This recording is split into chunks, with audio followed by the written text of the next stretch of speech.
ਅੱਜ ਬਣਨ ਜਾ ਰਿਹਾ ਬਹੁਤ ਹੀ ਸਵਾਦ ਸੂਜੀ ਟਿੱਕਾ ਬਾਈਟਸ। ਇਹ ਤੁਸੀਂ ਟਿੱਕਾ ਬਾਈਟਸ ਇੱਕ ਵਾਰੀ ਬਣਾਓਗੇ ਨਾ ਤੇ ਜਦੋਂ ਵੀ ਤੁਹਾਡੇ ਘਰ ਗੈਸਟ ਆਣਗੇ ਤੁਸੀਂ ਇਹ ਜ਼ਰੂਰ ਬਣਾਓਗੇ ਤੇ ਉਹਨਾਂ ਦੇ ਵੀ ਮੈਨੂ ਵਿੱਚ ਇਹ ਜ਼ਰੂਰ ਹੋਏਗਾ ਖਾਣਾ। ਸੋ ਅੱਜ ਦੀ ਸੂਜੀ ਬਾਈਟਸ ਬਣਾਉਣ ਵਾਸਤੇ ਲੈਟਸ ਸਟਾਰਟ। ਸੋ ਸੂਜੀ ਦੀ ਟੋਸਟ ਬਣਾਉਣ ਵਾਸਤੇ ਸਭ ਤੋਂ ਪਹਿਲਾਂ ਮੈਂ ਲਿਆ 1.5 ਕੱਪਸ ਆਫ ਵਾਟਰ। ਇਹਨੂੰ ਮੈਂ ਇੱਕ ਪੈਨ ਦੇ ਵਿੱਚ ਪਾਤਾ। ਸੋ ਅਸੀਂ ਇਹਦੀ ਇੱਕ ਬੋਇਲ ਆਉਣ ਦੀ ਵੇਟ ਕਰਾਂਗੇ। ਸੋ ਹੁਣ ਇਹ ਜਿਹੜਾ ਸਾਡਾ 1.5 ਕੱਪਸ ਆਫ ਵਾਟਰ ਹੈ, ਤੁਸੀਂ ਦੇਖ ਸਕਦੇ ਹੋ ਕਿ ਇਹ ਥੋੜਾ ਗਰਮ ਹੋ ਗਿਆ, ਛੋਟੇ ਛੋਟੇ ਬਬਲਸ ਆ ਗਏ ਹੈ। ਸੋ ਇਹਦੇ ਵਿੱਚ ਹੁਣ ਮੈਂ ਐਡ ਕਰਾਂਗੀ 1 ਕੱਪ ਆਫ ਸੂਜੀ। ਸੋ ਇਹ ਜਿਹੜੀ ਸੂਜੀ ਹੈ ਅਸੀਂ ਥੋੜੀ ਥੋੜੀ ਕਰਕੇ ਇਹਦੇ ਵਿੱਚ ਐਡ ਕਰਾਂਗੇ, ਇੱਕਦਮ ਸਾਰੀ ਨਹੀਂ ਐਡ ਕਰਾਂਗੇ। ਸੋ ਥੋੜੀ ਥੋੜੀ ਕਰਕੇ ਅਸੀਂ ਸਾਰੀ ਹੀ ਸੂਜੀ ਜਿਹੜੀ ਹੈ ਇਹਦੇ ਵਿੱਚ ਐਡ ਕਰ ਦਾਂਗੇ ਤੇ ਬਹੁਤ ਹੀ ਜਲਦੀ ਤੁਸੀਂ ਨੋਟਿਸ ਕਰੋਗੇ ਕਿ ਇਹ ਜੋ ਸੂਜੀ ਹੈ ਇਹਨੇ ਫੁੱਲਣਾ ਸ਼ੁਰੂ ਕਰ ਦਿੱਤਾ ਹੈ। ਸੋ ਇਸ ਤਰ੍ਹਾਂ ਕਰਕੇ ਨਾ ਅਸੀਂ ਜਿਹੜੀ ਸਾਰੀ ਸੂਜੀ ਹੈ ਉਹਨੂੰ ਮਿਕਸ ਕਰ ਲਾਂਗੇ।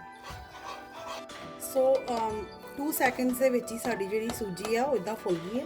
ਇਹਦੇ ਵਿੱਚ ਹੁਣ ਅਸੀਂ ਐਡ ਕਰਾਂਗੇ ਹਾਫ ਕਟਿਆ ਹੋਇਆ ਪਿਆਜ਼। ਸੋ ਬਰੀਕ ਬਰੀਕ ਮੈਨੂੰ ਹਾਫ ਪਿਆਜ਼ ਨੂੰ ਕੱਟ ਲਿਆ। ਸੋ ਇਹਦੇ ਨਾਲ ਹੀ ਇਹਦੇ ਵਿੱਚ ਜਾਏਗਾ 1 ਕੱਪ ਪੋਟੇਟੋਜ਼। ਬੋਇਲ ਕਰਕੇ ਮੈਂ ਨਾ ਪੋਟੇਟੋਜ਼ ਨੂੰ ਮੈਸ਼ ਕਰ ਲਿਆ।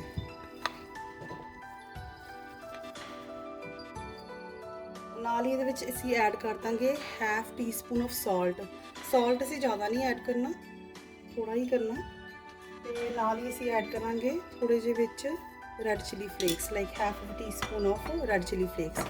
ਇਹਨਾਂ ਸਭ ਨੂੰ ਅਸੀਂ ਇਸ ਤਰ੍ਹਾਂ ਹੀ ਮਿਕਸ ਕਰ ਦੇਣਾ ਤੇ ਗੈਸ ਅਸੀਂ ਹੁਣ ਕਰ ਦਾਂਗੇ ਟਰਨ ਆਫ। ਤੇ ਇਹਨੂੰ ਥੋੜਾ ਜਿਹਾ ਠੰਡਾ ਕਰਨਾ, ਬਹੁਤ ਜ਼ਿਆਦਾ ਠੰਡਾ ਨਹੀਂ ਕਰਨਾ, ਲਾਈਕ 5 ਮਿੰਟ ਇਹਨੂੰ ਇਸ ਤਰ੍ਹਾਂ ਹੀ ਰਹਿਣ ਦੇਣਾ, ਥੋੜਾ ਜਿਹਾ ਰੂਮ ਟੈਂਪਰੇਚਰ ਹੋਣ ਤੇ। ਹੁਣ ਮੈਂ ਸਾਰੇ ਮਿਕਸਚਰ ਨੂੰ ਇੱਕ ਪਲੇਟ ਵਿੱਚ ਕੱਢ ਲਿਆ ਤੇ ਇਹਦੇ ਵਿੱਚ ਮੈਂ ਐਡ ਕਰਾਂਗੀ 1 tablespoon of rice flour. So ਇਹ ਤੁਸੀਂ ਇਹਦੇ ਵਿੱਚ ਚੌਲਾਂ ਦਾ ਆਟਾ ਵੀ 1 ਟੇਬਲ ਸਪੂਨ ਐਡ ਕਰ ਸਕਦੇ ਹੋ। ਜੇ ਚੌਲਾਂ ਦਾ ਆਟਾ ਤੁਹਾਡੇ ਕੋਲ ਨਹੀਂ ਹੈਗਾ ਤੁਸੀਂ ਕੋਰਨ ਫਲਾਵਰ ਵੀ ਯੂਜ਼ ਕਰ ਸਕਦੇ ਹੋ, ਕੋਰਨ ਸਟਾਰਚ ਯੂਜ਼ ਕਰ ਸਕਦੇ ਹੋ, ਜਾਂ ਬੇਸਨ ਵੀ ਯੂਜ਼ ਕਰ ਸਕਦੇ ਹੋ 1 ਟੇਬਲ ਸਪੂਨ। ਸੋ ਨਾਲ ਹੀ ਇਹਦੇ ਵਿੱਚ ਮੈਂ ਐਡ ਕਰ ਦਾਂਗੀ 1/4 ਕੱਪ ਆਫ ਮੋਜ਼ਰੇਲਾ ਚੀਜ਼। ਜੇ ਤੁਸੀਂ ਚੀਜ਼ ਇਫ ਯੂ ਡੋਂਟ ਵਾਂਟ ਤੁਸੀਂ ਨਾ ਐਡ ਕਰੋ, ਇਹਦੀ ਜ਼ਰੂਰਤ ਨਹੀਂ ਹੈ, ਮੈਂ ਬੱਚਿਆਂ ਵਾਸਤੇ ਬਣਾ ਰਹੀ ਹਾਂ ਇਸ ਕਰਕੇ ਐਡ ਕਰ ਰਹੀ ਹਾਂ। ਸੋ ਥੋੜੇ ਮੈਂ ਇਹਦੇ ਵਿੱਚ ਐਡ ਕਰਾਂਗੀ ਨਾ ਧਨੀਆ।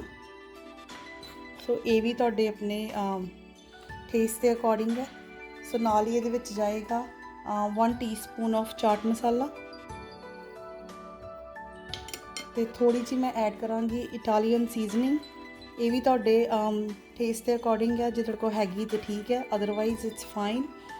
ਸੋ ਥੋੜਾ ਜਿਹਾ ਐਡ ਕਰਾਂਗੀ 1 ਟੀਸਪੂਨ ਆਫ ਕੋਰੀਐਂਡਰ ਪਾਊਡਰ। ਸੁੱਕਾ ਧਨੀਆ ਹੁੰਦਾ ਨਾ, ਉਹ ਥੋੜਾ ਜਿਹਾ ਐਡ ਕਰਾਂਗੇ। ਬਸ ਇਹ ਸਭ ਨੂੰ ਹੁਣ ਅਸੀਂ ਕਰ ਲਾਂਗੇ ਮਿਕਸ। ਬਸ ਆਪਣੇ ਹੱਥ 'ਤੇ ਥੋੜਾ ਜਿਹਾ ਤੇਲ ਲਗਾ ਕੇ ਨਾ ਇਹ ਸਭ ਨੂੰ ਤੁਸੀਂ ਮਿਕਸ ਕਰ ਲੈਣਾ। ਸੋ ਇਹਨੂੰ ਸਭ ਨੂੰ ਮਿਕਸ ਕਰਨ ਤੋਂ ਬਾਅਦ ਤੁਸੀਂ ਇੱਕ ਵਾਰੀ ਇਹਦਾ ਸਾਲਟ ਵਗੈਰਾ ਚੈੱਕ ਕਰ ਲੈਣਾ। ਜੇ ਤੁਹਾਨੂੰ ਲੱਗਦਾ ਕਿ ਸਪਾਈਸਿਸ ਥੋੜ੍ਹੀਆਂ ਘੱਟ ਨੇ ਤੁਸੀਂ ਗ੍ਰੀਨ ਚਿੱਲੀਜ਼ ਵੀ ਐਡ ਕਰ ਸਕਦੇ ਹੋ, ਜਾਂ ਹੋਰ ਵੀ ਬਲੈਕ ਪੈਪਰ ਐਡ ਕਰ ਸਕਦੇ ਹੋ, ਥੋੜ੍ਹਾ ਜਿਹਾ ਗਾਰਲਿਕ ਪਾਊਡਰ ਐਡ ਕਰ ਸਕਦੇ ਹੋ। ਜੋ ਵੀ ਜਿਹੜੀਆਂ ਸਪਾਈਸਿਸ ਨੇ ਨਾ ਤੁਸੀਂ ਆਪਣੇ ਟੇਸਟ ਦੇ ਅਕੋਰਡਿੰਗ ਇਹਦੇ ਵਿੱਚ ਐਡ ਕਰ ਸਕਦੇ ਹੋ। ਸੋ ਇਹ ਸਭ ਐਡ ਕਰਨ ਤੋਂ ਬਾਅਦ ਹੁਣ ਇੱਥੇ 2 ਸਟੈਪਸ ਨੇ। ਈਦਰ ਤੁਸੀਂ ਰਾਈਟ ਅਵੇ ਇਹਦੇ ਇੱਕ ਪੀਸਿਸ ਲੈ ਕੇ ਇਸ ਤਰ੍ਹਾਂ ਇਹਨੂੰ ਰੋਲ ਕਰਕੇ ਉਹਦੀ ਕੋਈ ਵੀ ਟਿੱਕੀ ਦੀ ਸ਼ੇਪ ਦੇ ਸਕਦੇ ਹੋ, ਜਾਂ ਇਹਨੂੰ ਇਸ ਤਰ੍ਹਾਂ ਓਵਲ ਵੀ ਕਰ ਸਕਦੇ ਹੋ, ਕੋਈ ਵੀ ਸ਼ੇਪ ਤੁਸੀਂ ਦੇ ਸਕਦੇ ਹੋ। ਤੇ ਜੇ ਤੁਸੀਂ ਇਹਦੇ ਬਣਾਉਣੇ ਨੇ ਸਕੁਏਅਰ ਪੀਸਿਸ, ਕਿਉਂਕਿ ਮੈਂ ਤੇ ਬਣਾ ਰਹੀ ਹਾਂ ਸਕੁਏਅਰ ਪੀਸਿਸ, ਸੋ ਉਹਦੇ ਵਾਸਤੇ ਮੈਂ ਇੱਕ ਇਸ ਤਰ੍ਹਾਂ ਦੀ ਟਰੇ ਲਈ ਹੈ। ਤੁਸੀਂ ਕੋਈ ਵੀ ਪਲੇਟ, ਥਾਲੀ ਕੁਛ ਵੀ ਲੈ ਸਕਦੇ ਹੋ, ਲਾਈਕ ਪੀਜ਼ਾ ਟਰੇ ਜਾਂ ਕੁਛ ਵੀ ਲੈ ਸਕਦੇ ਹੋ। ਸੋ ਇਸ ਤਰ੍ਹਾਂ ਕਰਕੇ ਨਾ ਇਹਦੇ ਥੋੜ੍ਹਾ ਜਿਹਾ ਗਰੀਸ ਕਰ ਦੇਣਾ ਇਹਨੂੰ ਓਇਲ ਦੇ ਨਾਲ, ਤਾਂ ਕਿ ਜਿਹੜੇ ਜੋ ਸਾਡੇ ਪੀਸਿਸ ਹੈ ਨਾ ਉਹ ਆਰਾਮ ਨਾਲ ਬਾਹਰ ਆ ਸਕਣ। ਸੋ ਬਹੁਤ ਜ਼ਿਆਦਾ ਤੇਲ ਲਗਾਉਣ ਦੀ ਲੋੜ ਨਹੀਂ, ਬਿਲਕੁਲ ਲਾਈਟਲੀ ਇਹਨੂੰ ਬਰਸ਼ ਹੀ ਕਰਨਾ। ਬਸ ਇਹ ਬਰਸ਼ ਕਰਨ ਤੋਂ ਬਾਅਦ ਅਸੀਂ ਇਹ ਜਿਹੜਾ ਸਾਰਾ ਆਪਣਾ ਮਿਕਸਚਰ ਹੈ ਇਹ ਅਸੀਂ ਇਹਦੇ ਵਿੱਚ ਪਾ ਦਿਆਂਗੇ। ਸੋ ਬਸ ਇਹਨੂੰ ਇਹਦੇ ਵਿੱਚ ਪਾਉਣ ਤੋਂ ਬਾਅਦ ਅਸੀਂ ਇਹਨੂੰ ਚੰਗੀ ਤਰ੍ਹਾਂ ਇਸ ਤਰ੍ਹਾਂ ਸਪਰੈਡ ਕਰ ਦਾਂਗੇ ਹੱਥ ਨਾਲ, ਜਾਂ ਕਿਸੇ ਵੀ ਸਪੂਨ ਜਾਂ ਸਪੈਚੂਲਾ ਦੀ ਹੈਲਪ ਨਾਲ ਅਸੀਂ ਇਹਨੂੰ ਸਾਰਾ ਸੈੱਟ ਕਰ ਦਾਂਗੇ। ਸੋ ਇਸ ਤਰ੍ਹਾਂ ਕਰਕੇ ਮੈਂ ਸਾਰੇ ਹੀ ਮਿਕਸਚਰ ਨੂੰ ਇਹ ਟਰੇ ਵਿੱਚ ਪਾ ਕੇ ਇਹਨੂੰ ਸੈੱਟ ਕਰਨ ਵਾਸਤੇ ਰੱਖ ਦਾਂਗੀ। ਸੋ ਅਗੇਨ ਗਾਇਜ਼, ਇਹ ਪ੍ਰੋਸੈਸ ਤਾਂ ਹੀ ਹੈ ਜੇ ਤੁਸੀਂ ਇਹਦੇ ਕੋਈ ਵੀ ਸ਼ੇਪ ਦੇਣੀ ਹੈ, ਲਾਈਕ ਸਕੁਅਰ ਪੀਸਿਸ ਕਰਨੇ ਹੈ ਜਾਂ ਕੋਈ ਵੀ ਡਿਫਰੈਂਟ ਸ਼ੇਪ ਦੇਣੀ ਹੈ ਅਦਰ ਦੈਨ ਰੋਲਿੰਗ ਟਿੱਕੀਜ਼ ਔਰ ਸਮਥਿੰਗ। ਜੇ ਤੁਸੀਂ ਟਿੱਕੀ ਸਿਰਫ ਦੀ ਸ਼ੇਪ ਦੇਣੀ ਹੈ ਤੁਸੀਂ ਰਾਈਟ ਅਵੇ ਇਹਨੂੰ ਸਿਰਫ ਰੋਲ ਕਰ ਸਕਦੇ ਹੋ। ਇਹ ਸਾਰੇ ਪ੍ਰੋਸੈਸ ਦੀ ਤੁਹਾਨੂੰ ਲੋੜ ਨਹੀਂ, ਸਕਿਪ ਕਰ ਸਕਦੇ ਤੁਸੀਂ। ਪਰ ਜੇ ਤੁਸੀਂ ਸਕੁਅਰ ਪੀਸਿਸ ਇਹਦੇ ਕਰਨੇ ਆ ਸੋ ਇਸ ਤਰ੍ਹਾਂ ਦੀ ਟਰੇ ਲੈ ਲਓ, ਤੁਹਾਡੇ ਕੋਲ ਨਹੀਂ ਹੈਗੀ ਤੁਸੀਂ ਕੋਈ ਵੀ ਇਸ ਤਰ੍ਹਾਂ ਦੀ ਨਾ ਜਿਹੜੀ ਫੋਇਲ ਟਰੇਜ਼ ਵੀ ਆਉਂਦੀਆਂ ਉਹਦੇ ਵਿੱਚ ਵੀ ਕਰ ਸਕਦੇ ਹੋ, ਜਾਂ ਇਸ ਤਰ੍ਹਾਂ ਦੀ ਕੋਈ ਪੀਜ਼ਾ ਟਰੇ ਹੈ ਤੁਸੀਂ ਉਹਦੇ ਵਿੱਚ ਵੀ ਕਰ ਸਕਦੇ ਹੋ। Like any tray, plate, anything you can take. So ਹੁਣ ਇਹਨੂੰ ਅਸੀਂ ਰਾਈਟ ਵੇ ਵੀ ਯੂਜ਼ ਕਰ ਸਕਦੇ ਹਾਂ ਇਹਦੇ ਪੀਸਿਸ ਕਰਕੇ, ਪਰ ਮੈਂ ਇਹਨੂੰ 1 ਆਵਰ ਵਾਸਤੇ ਫਰਿੱਜ ਦੇ ਵਿੱਚ ਰੱਖ ਦਾਂਗੀ ਸੈੱਟ ਹੋਣ ਵਾਸਤੇ। ਅਤੇ ਤੁਸੀਂ ਜੇ ਰਾਈਟ ਵੇ ਅੱਜ ਇਹਨੂੰ ਨਹੀਂ ਯੂਜ਼ ਕਰਨਾ, ਲੈਟਸ ਸੇ ਤੁਸੀਂ 3 ਦਿਨਾਂ ਦੇ ਬਾਅਦ ਯੂਜ਼ ਕਰਨਾ ਜਾਂ 2 ਦਿਨਾਂ ਦੇ ਬਾਅਦ ਯੂਜ਼ ਕਰਨਾ, ਤੁਸੀਂ ਉਹ ਵੀ ਕਰ ਸਕਦੇ ਹੋ। ਇਹ ਇੱਕ ਇੱਦਾਂ ਦਾ ਸਨੈਕ ਹੈ ਕਿ ਤੁਸੀਂ ਪ੍ਰੈਪ ਪਹਿਲਾਂ ਕਰਕੇ ਰੱਖ ਸਕਦੇ ਹੋ ਅਤੇ ਯੂਜ਼ 2-3 ਦਿਨ ਦੇ ਬਾਅਦ ਵੀ ਕਰ ਸਕਦੇ ਹੋ। ਸੋ ਤੁਸੀਂ ਇਸ ਤਰ੍ਹਾਂ ਹੀ ਆਹ ਵਾਲੀ ਟਰੇ ਨੂੰ ਇਹਨੂੰ ਕਵਰ ਕਰਕੇ ਕਿਸੇ ਵੀ ਰੈਪ ਪੇਪਰ ਦੇ ਨਾਲ ਫਰਿੱਜ ਦੇ ਵਿੱਚ 3 ਦਿਨ ਵਾਸਤੇ ਰੱਖ ਸਕਦੇ ਹੋ। ਇਹ ਬਹੁਤ ਸਹੀ ਰਹਿੰਦਾ, ਇਹਨੂੰ ਕੁਛ ਨਹੀਂ ਹੁੰਦਾ। ਸੋ ਬਾਅਦ ਵਿੱਚ ਇਹਦੇ ਤੁਸੀਂ ਪੀਸਿਸ ਕਰ ਲੈਣੇ ਹੈ।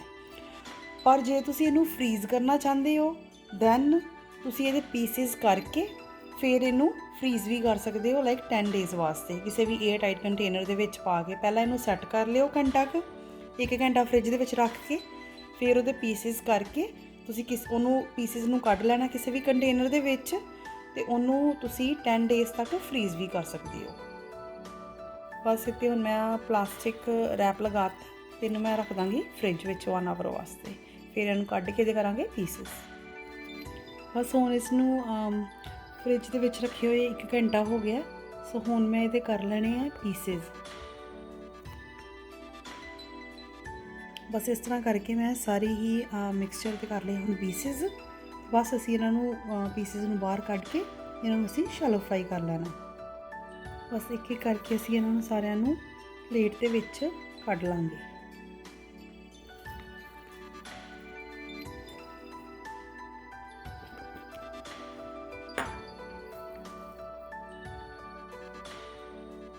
ਅਸੀਂ ਇਹਨਾਂ ਨੂੰ ਹੁਣ ਸ਼ੈਲੋ ਫਰਾਈ ਕਰਾਂਗੇ ਬਹੁਤ ਹੀ ਘੱਟ ਤੇਲ ਦੇ ਨਾਲ। ਸੋ ਮੈਂ ਪੈਨ ਵਿੱਚ ਐਡ ਕੀਤਾ ਸਿਰਫ 1 ਟੇਬਲ ਸਪੂਨ ਆਫ ਆਇਲ। ਸੋ ਹੁਣ ਇਹਦੇ ਵਿੱਚ ਮੈਂ ਇੱਕ ਇੱਕ ਕਰਕੇ ਆਪਣੇ ਪੀਸਿਸ ਐਡ ਕਰ ਦਾਂਗੀ ਟਿੱਕਾ ਬਾਈਟਸ ਦੇ, ਜਿੰਨੇ ਵੀ ਤੁਹਾਡੇ ਪੈਨ ਦੇ ਵਿੱਚ ਆਉਂਦੇ ਆ। ਬਸ ਐਡ ਕਰਨ ਤੋਂ ਬਾਅਦ ਅਸੀਂ ਇਹਨਾਂ ਨੂੰ ਇੱਕ ਸਾਈਡ ਨੂੰ ਕੁੱਕ ਹੋਣ ਦੇਵਾਂਗੇ ਫॉर अ ਮਿੰਟ। ਜਿੰਨੇ ਤੁਹਾਡੇ ਪੈਨ 'ਚ ਐਡ ਆਉਂਦੇ ਆ ਨਾ ਤੁਸੀਂ ਉਨੇ ਐਡ ਕਰ ਸਕਦੇ ਹੋ, ਅਤੇ 1 ਮਿੰਟ ਵਾਸਤੇ ਇੱਕ ਸਾਈਡ ਨੂੰ ਕੁੱਕ ਹੋਣ ਦੇਵਾਂਗੇ। ਬਸ ਇੱਕ ਸਾਈਡ ਨੂੰ ਕੁੱਕ ਹੁੰਦੇ ਹੋਏ 1 ਮਿੰਟ ਹੋ ਗਿਆ, ਤੁਸੀਂ ਦੇਖ ਸਕਦੇ ਹੋ ਥੋੜ੍ਹਾ ਥੋੜ੍ਹਾ ਬਰਾਊਨਿਸ਼ ਕਲਰ ਆ ਗਿਆ। ਸੋ ਇਸ ਪੁਆਇੰਟ 'ਤੇ ਅਸੀਂ ਇਹਨਾਂ ਨੂੰ ਕਰ ਲਾਂਗੇ ਫਲਿੱਪ। ਬਸ ਹੁਣ ਅਸੀਂ ਦੂਸਰੀ ਸਾਈਡ ਨੂੰ ਵੀ ਫਲਿੱਪ ਕਰ ਲੈਣਾ ਹੈ। ਚਲੋ ਹੁਣ ਸਾਡੀ ਦੂਸਰੀ ਸਾਈਡ ਵੀ ਕੁੱਕ ਹੋ ਚੁੱਕੀ ਹੈ 1 ਮਿੰਟ ਵਾਸਤੇ। ਅਸੀਂ ਹੁਣ ਦੂਸਰੀ ਸਾਈਡ ਨੂੰ ਵੀ ਫਲਿੱਪ ਕਰ ਲੈਂਦੇ ਹਾਂ। ਇਹ ਹੋ ਗਈ ਸਾਡੀ ਹੁਣ ਦੂਸਰੀ ਸਾਈਡ ਫਲਿੱਪ। ਦੇਖਿਆ ਕਿੰਨੇ ਵਧੀਆ ਅਤੇ ਕ੍ਰਿਸਪੀ ਬਣ ਰਹੇ ਆ, ਦੇਖਣ ਵਿੱਚ ਹੀ ਇੰਨੇ ਸਵਾਦ ਲੱਗ ਰਹੇ ਆ। ਅਤੇ ਜਦੋਂ ਤੁਸੀਂ ਬਣਾਓਗੇ ਅਤੇ ਇਹਨਾਂ ਨੂੰ ਖਾਓਗੇ ਅਤੇ ਵਾਰ-ਵਾਰ ਬਣਾਓਗੇ, ਇੰਨਾ ਪਿਆਰਾ ਇਹਨਾਂ ਦਾ ਕਲਰ ਆਉਂਦਾ ਨਾ, ਦੇਖ ਕੇ ਪਤਾ ਲੱਗਦਾ ਹੈ ਕਿ ਕਿੰਨੇ ਕ੍ਰਿਸਪੀ ਅਤੇ ਕਿੰਨੇ ਸਵਾਦ ਬਣਨਗੇ ਆ। ਇਹਨਾਂ ਨੂੰ ਹੁਣ 1-2 ਵਾਰ ਫਲਿੱਪ ਕਰਨ ਤੋਂ ਬਾਅਦ ਇਹ ਕੁੱਕ ਹੋ ਚੁੱਕੀਆਂ ਨੇ। ਇਸ ਪੁਆਇੰਟ 'ਤੇ ਮੈਂ ਗੈਸ ਕਰ ਦੇਣਾ ਟਰਨ ਆਫ। ਦੇਖੋ ਕਿੰਨੇ ਵਧੀਆ ਬਣੇ ਆ। ਸੋ ਇਹ ਸਿਰਫ 1 ਟੇਬਲ ਸਪੂਨ ਆਫ ਆਇਲ ਵਿੱਚ ਹੀ ਬਣੀਆਂ ਨੇ, ਅਤੇ ਦੇਖੋ ਕਿੰਨੇ ਸਵਾਦ ਬਣੇ ਆ ਬਾਈਟਸ। ਸੋ ਬਸ ਇਹਨਾਂ ਨੂੰ ਹੁਣ ਮੈਂ ਪਲੇਟ ਵਿੱਚ ਕੱਢ ਲੈਣਾ ਬਾਹਰ।